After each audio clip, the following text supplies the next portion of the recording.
Welcome to a presentation on TESOL acronyms. Today we will define 4 commonly found TESOL acronyms and provide examples for each. Our important acronyms are ESL, English as a Second Language, EFL, English as a Foreign Language, ELL, English Language Learner, ESOL, English for Speakers of Other Languages. Why is it important for us to know the difference?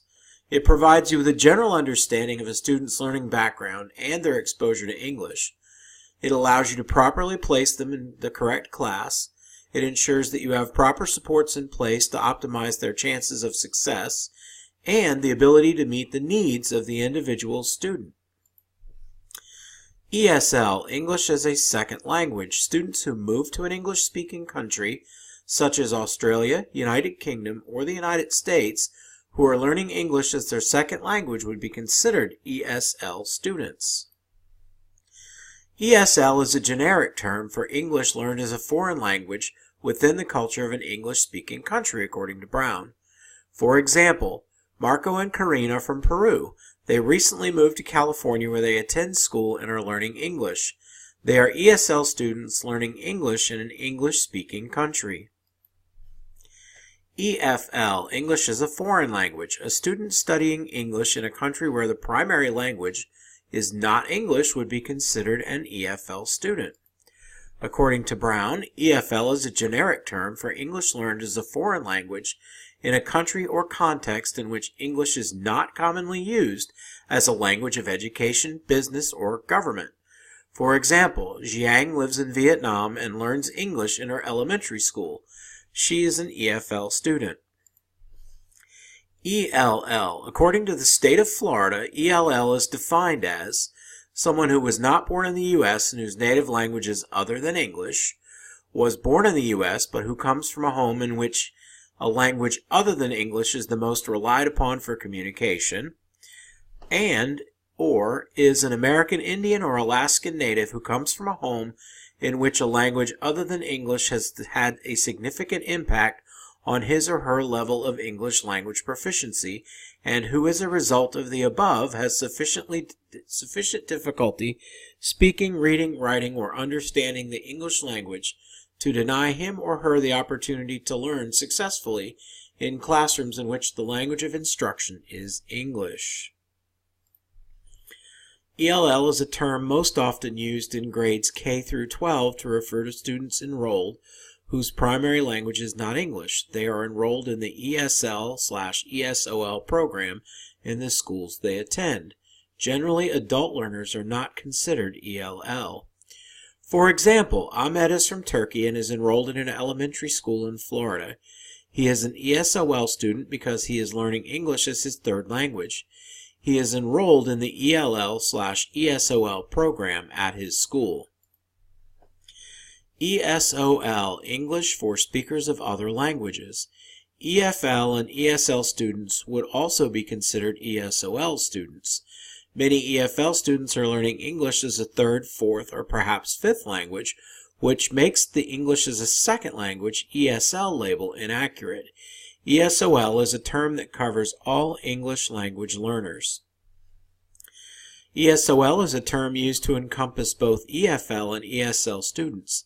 Not all students learning English are learning it as a second language as an ESL. They might be learning it as a third, fourth, or perhaps fifth or more language as an example. For example, Martina is from Romania in a U.S. classroom. She speaks Romanian as her native language. She also speaks Russian, French, and is learning English as her fourth language. Martina is an ESOL, ESL, and ELL student. And now, to provide a summary of this lesson, I have Heidi Height of Reading Horizons, who will give us a brief definition of each term that we have covered.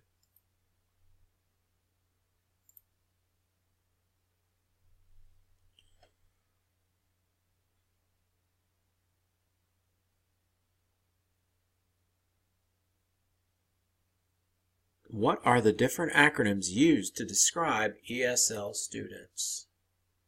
There are many acronyms that are used to define English language learners, and that's one. ELL are English language learners.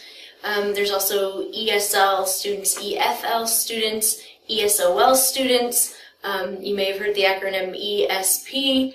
And I'm going to just quickly differentiate between all of the above.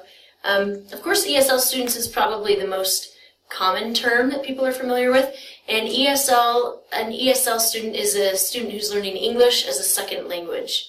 So that might be a student who is from another country who moves to the United States, and they're learning English as a second language. However, there's also EFL, which is English as a foreign language. So you will have people, for example, going from the United States. Maybe they're going to Thailand and they learn English, but it's a foreign language because it's not the language that's spoken natively by the people there. That can be a little bit confusing, and so in order to differentiate between the two, we have ESOL, which is English for Speakers of Other Languages, which is an acronym that's used so that you can pull in both ESL and EFL students and use that acronym for both.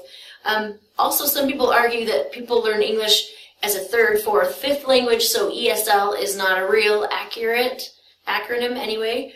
And so by saying ESOL, that helps with that distinction. We also have the acronym ELL, which is English Language Learner, and that's used quite a bit in K-12 contexts. You will probably hear ESL in those contexts as well, but in the K-12 environments, you'll often hear ELL. And then, so we've talked about ESL, EFL, ESOL, and ELL. And the final acronym that I'll mention is ESP, and that's English for Specific Purposes. And that's used for English language learners who are learning vocabulary and vernacular that's specific to a particular topic. So, for example, business English is English for specific purposes. You might have travel and tourism vocabulary or medical vocabulary that students are learning that's specific to a skill or some vocational training that they're engaged in. So that's ESP. So we've got lots of acronyms to keep track of, and that's a quick overview of all of those acronyms. Thank you, Heidi. We hope you've enjoyed our presentation and found it informative.